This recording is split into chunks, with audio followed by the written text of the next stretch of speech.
रामराज्य star TV news, आवाज जनतेचा।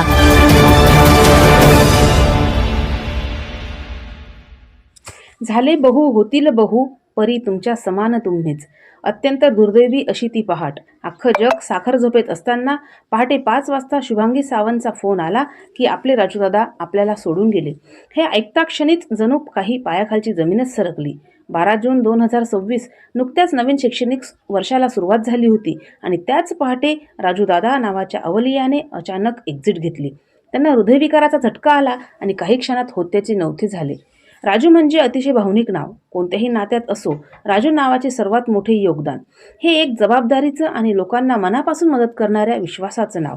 हे नाव म्हणजे मित्रांच्या समस्या ऐकण्यासाठी आणि जेव्हा गरज असेल तेव्हा त्यांना मदत करण्यास तयार असणारं नाव। जबाबदारी, दयाळूपणा, निस्वार्थीपणा, सहानुभूती आणि निष्ठा यांचे संमिश्र मिश्रण म्हणजे राजू। राजूदादा म्हणजे कामाचा माणूस, संस्थेच्या प्रगतीत त्यांचा महत्त्वाचा वाटा, पालकांशी असलेला मोठा जनसंपर्क, घड्याळाकडे पाहून कधीच नोकरी केली नाही। समर्पित सेवा काय असते याची प्रचिती या एका अवलियाकडे बघून येते। राजूदादा, ज्या लिटल एंजल स्कूलचा पाया तुम्ही रोवला ती शाळा या वर्षी बंद होण्याच्या मार्गावर होती, पण तुम्ही घेतलेला पुढाकार आणि शाळेला बस नसेल तर मी स्वतः बस घेईल असे ठणकावून सांगणारी तुम्ही, आणि बस दुसऱ्या दिवसापासून लिटल एंजल स्कूल दिमाखात सुरू झालं। गेल्या 2-3 दिवसापासून अनेक पालक आपल्या शाळेत मुलांचा प्रवेश घेण्यासाठी येत आहेत, पण प्रत्येकाच्या तोंडी एकच वाक्य, राजूदादांमुळेच आमची मुले या शाळेत होती आणि राहणार। म्हणजे फक्त शालेय कर्मचाऱ्यांचाच तुमच्यावर विश्वास नव्हता, तर अख्खा पालक वर्ग तुमच्या भरोशावर आपल्या मुलाला या शाळेत पाठवत होता आणि पाठवत राहणार। रात्री अपरात्री दिवसा केव्हाही शाळेजवळून गेल्यास शाळेच्या पोर्चमध्ये मध्यभागी खुर्चीवर बसलेल्या राजूदादांना बघण्याची जणू सवयच अंगी जडली होती। मी स्वतःसुद्धा किती वेळा माझी गाडी तुमच्या विश्वासावर शाळेत लावून बाहेर गेलेली आहे, कारण आमचा विश्वास म्हणजे तुमच्यासाठी जणू सर्व काही। आपलं हसरं व्यक्तिमत्व, इतरांना सतत मदत करण्याची वृत्ती आणि मनमिळावू स्वभाव यामुळे आपण सर्वांच्या हृदयात कायमचे स्थान निर्माण करून गेलात। आज तुम्ही आमच्यात नाहीत यावर विश्वासच बसत नाही। माणूस जन्माला आला म्हणजे तो कधी ना कधी जाणारच। गेलेली व्यक्ती परत येत नाही हे त्रिवार सत्य असलं तरी त्याच्या आठवणी आणि संस्कार कायम आपल्यासोबत राहतात। तुमच्या अशा कितीतरी आठवणी, या आठवणी सांगताना प्रत्येकाचं मन कसं भरून आलं बघा। भावडू बरोबरचा नुकताच घडलेला प्रसंग। शाळेच्या पहिल्याच दिवशी बस अचानक पंक्चर झाली।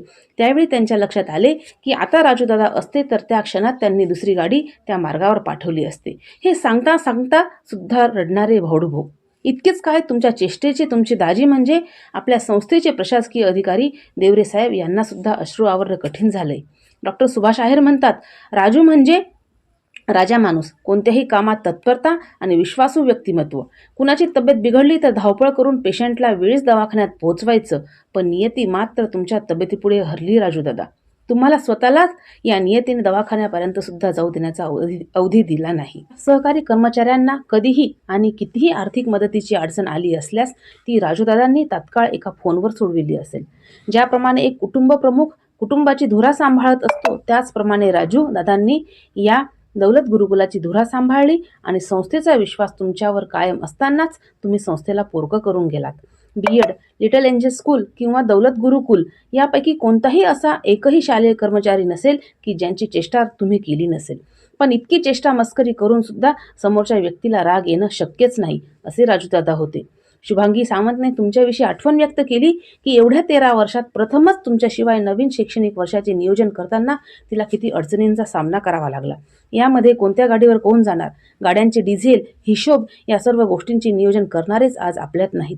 तुमचे सर्व सहकारी कर्मचारी तर अजूनही विश्वास ठेवायलाच तयार नाहीत।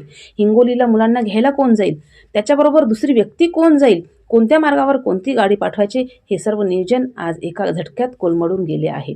शाळेचे प्राचार्य BK पाटील यांनी राजूदादांविषयी सांगितले की एकदा जव्हारच्या विद्यार्थ्यांना पोहोचविण्यासाठी राजूदादा गेले असता अचानक रस्त्यात आलेल्या बेमोसमी पावसामुळे जव्हारला पोहोचण्यास 2 तासांचा उशीर झाला। त्यावेळी जव्हार येथे पालकांनी खूपच आकांडतांडव केला। त्यावेळी राजूदादांनी अतिशय समंजसपणाने तेथील परिस्थिती हाताळली आणि पालकांना शांत केले। अशा अनेक कितीतरी आठवणी राजूदादांच्या सांगायला आणि लिहायलाही शक्य होणार नाही। काळ कोणासाठी हे थांबत नाही हे जरी सत्य असलं तरी तुमचं जाणं मनाला चटका लावून गेलं। कष्टाचे आणि प्रामाणिकपणाचे मूर्तिमंत रूप म्हणजे राजूदादा। कोणत्याही लहान मोठ्या आनंदात किंवा संकटात आमच्या पाठीशी असणारा खंबीर हात आज हरवला आहे। वेळ येईलही आणि जाईलही, पण तुमची जागा कोणीच घेऊ शकणार नाही. तुमचे सर्व सहकारी कर्मचारी दादा ठाकरे, जयशंकर पवार, माणिक, बंटी, परदेशी काका, सुनील भाऊ, भाऊसाभाऊ, सचिन, राहुल, सुरेश, दादाजी सोनवणे, शशी, सर्व शिक्षक वृंद आणि तुमचा मोठा परिवार तुमची वाट बघतोय राजू दादा. ईश्वर तुमच्या आत्म्यास चिरशांती देवो आणि तुमच्या कुटुंबास हे दुःख पेलण्याची शक्ती देवो, हीच ईश्वरचरणी प्रार्थना. साथ सुटली लाख मोलाची, छाया आटली वटवृक्षाची. गेला आधार दादांचा, हरपले गंध स्नेहाचे. लोपला सागर करुणेचा, हास्य लोपले प्रकाशाचे. निघुनी जाण्याने तुमच्या, नेत्र ओले होती आमुचे, नेत्र ओले होती आमुचे.